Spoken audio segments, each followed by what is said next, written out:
Regresamos hoy, amigo oyente, a la epístola a los Hebreos. En nuestro programa anterior simplemente pusimos la base, el fundamento para esta epístola a los Hebreos. Tuvimos que dedicar un programa completo para esto porque es necesario tener una buena base cuando uno tiene que colocar o construir una gran estructura sobre ella. Y tenemos una gran estructura en la epístola a los Hebreos. Al concluir el programa anterior vimos un breve bosquejo, y ese bosquejo usted lo puede encontrar en nuestras notas y bosquejos. Ahora, los primeros 10 capítulos nos revelan que Cristo es mejor que lo que llamamos la economía del Antiguo Testamento. Esa es la sección o la parte doctrinal de la epístola. Y luego, la última sección está formada por los capítulos 11 al 13, donde Cristo provee mejores beneficios y obligaciones. Ese es el lado práctico. De paso, digamos que esa es la norma que el apóstol Pablo utiliza en sus cartas.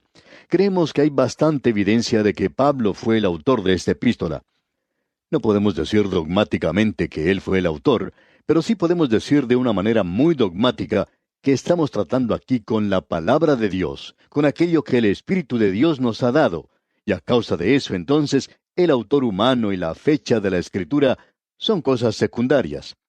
Estamos tratando aquí con la palabra de Dios y con una de las más sobresalientes epístolas que tenemos en la palabra de Dios.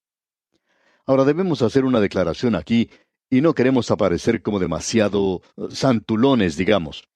Ya hemos dicho esto y creemos que lo mencionamos en 3 o 4 libros de la Biblia. Lo podemos decir en realidad de los 66 libros de la Biblia, pero lo decimos enfáticamente en cuanto a estos 4 libros de la Biblia. Y es que no nos sentimos dignos ni competentes para tratar con ellos. Es por eso que permitimos en nuestro programa anterior que 4 eruditos bíblicos nos presentaran la introducción a esta epístola. Y si usted se fijó, cada uno de ellos la abordó desde un punto de vista diferente. Pero aún así, cada uno de ellos enfatizó la persona de Jesucristo.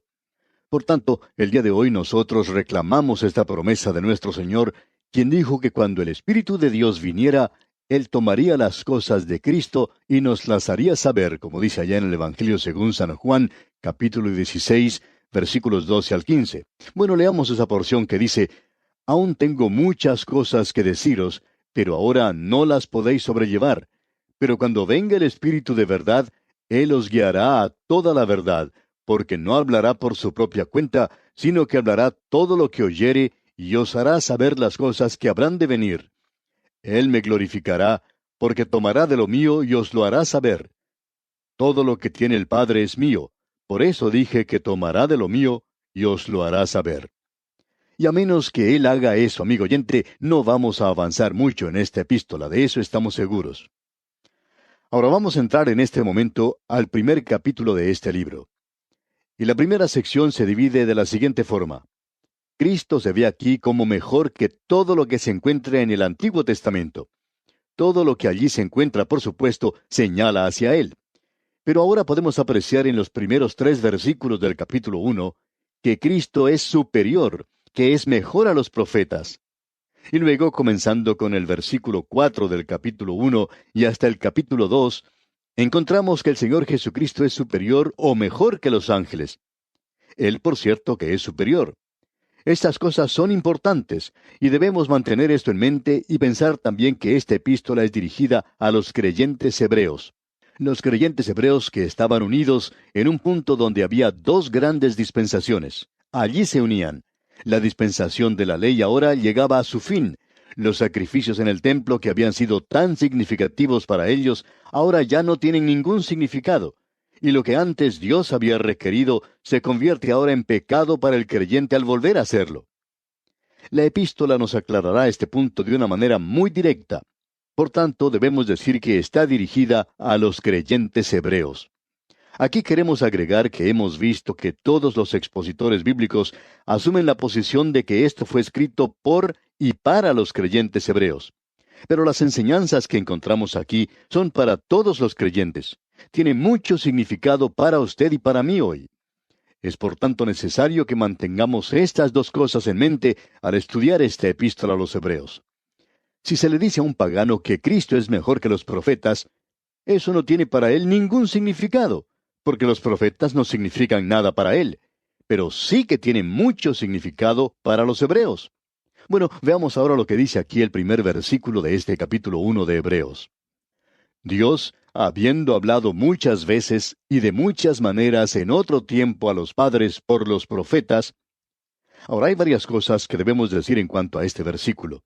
Usted ha notado que comienza con la palabra Dios. Y esta palabra tiene cierta tesis en la cual descansa. Usted sabe que cuando uno estudia geometría, hay ciertos axiomas con los cuales uno debe comenzar. Si uno no comienza con ellos, entonces no puede avanzar. Si 2 más 2 no son igual a 4, entonces estamos muy lejos en cuanto a lo que se refiere a la matemática. También se nos enseña que una línea recta es la distancia más corta entre dos puntos. Ellos pueden probar eso, de eso estamos seguros. Pero usted lo acepta, eso es verdad. Y cuando se presenta eso, entonces usted comienza a avanzar y luego puede probar otra cosa. Ahora, la palabra de Dios en esta epístola, lo mismo que en el libro de Génesis, no trata de ninguna manera de probar la existencia de Dios.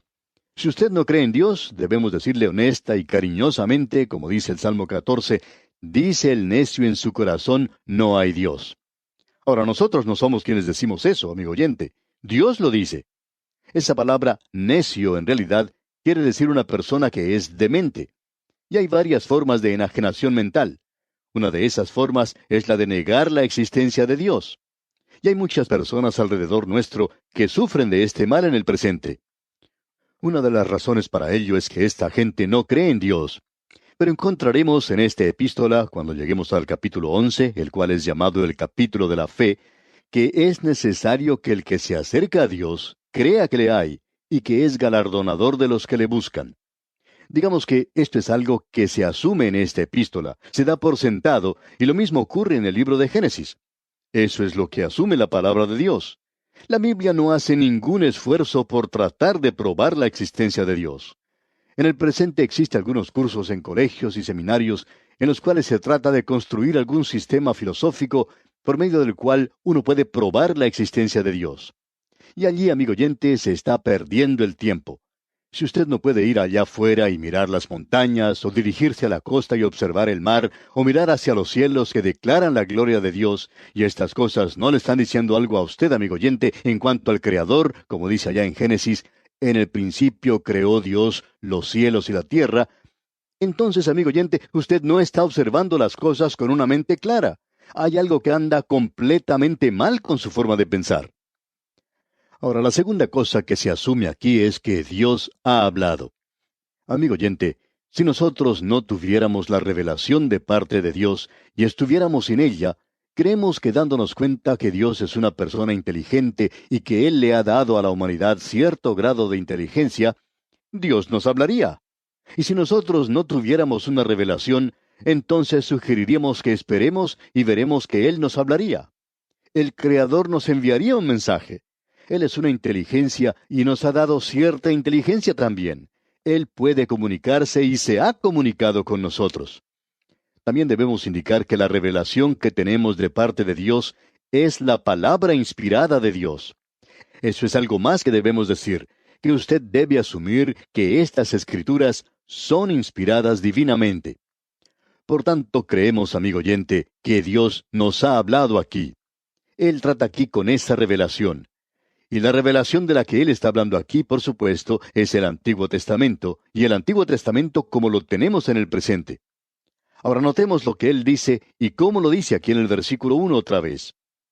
Dios, habiendo hablado muchas veces y de muchas maneras en otro tiempo a los padres por los profetas.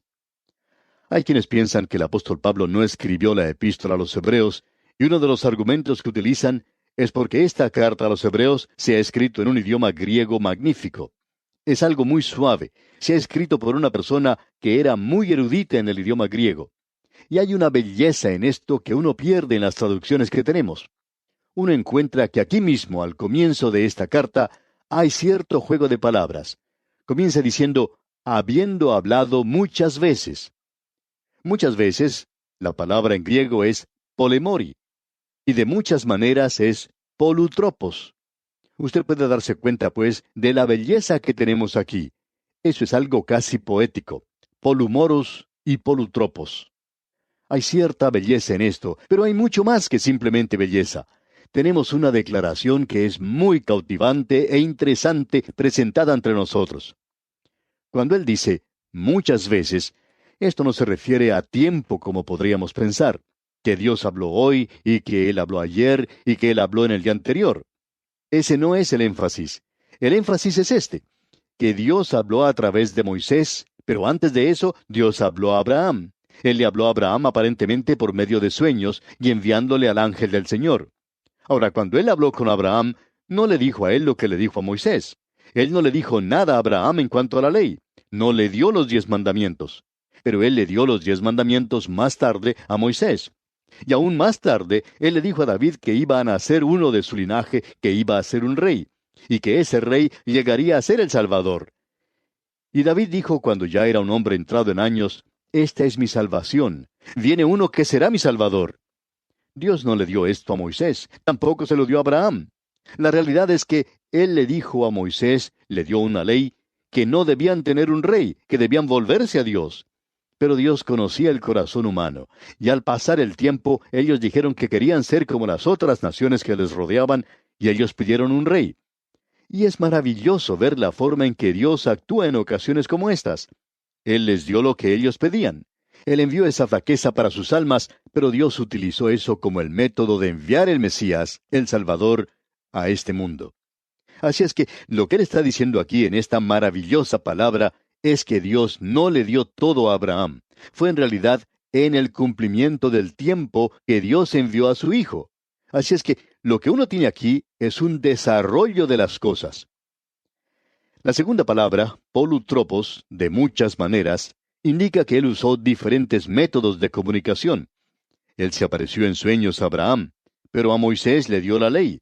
Y más tarde, él hizo ciertas promesas a Josué y habló a través de sueños.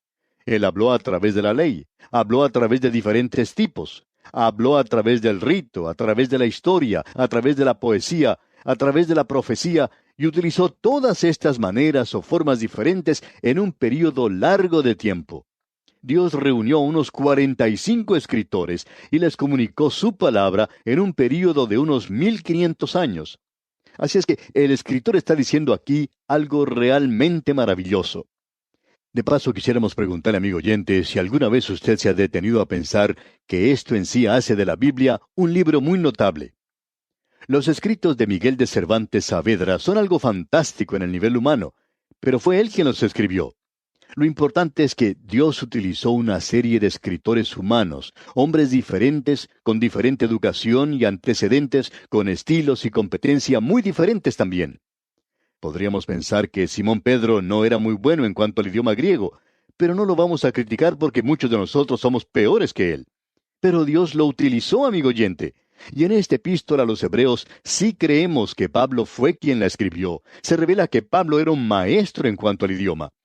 Cuando él escribe a los Gálatas y cuando escribe a los Corintios, él les habla de forma directa, de manera que ellos entiendan lo que él está diciendo. Él usa el idioma de la gente de los puertos. Y Pablo había estado allí porque había viajado mucho por barco. Así es que lo que tenemos aquí es un versículo magnífico. Así es que esta epístola comienza de una manera tremenda, y no hay nada aquí que trate de probar que Dios existe. Leamos una vez más este versículo 1.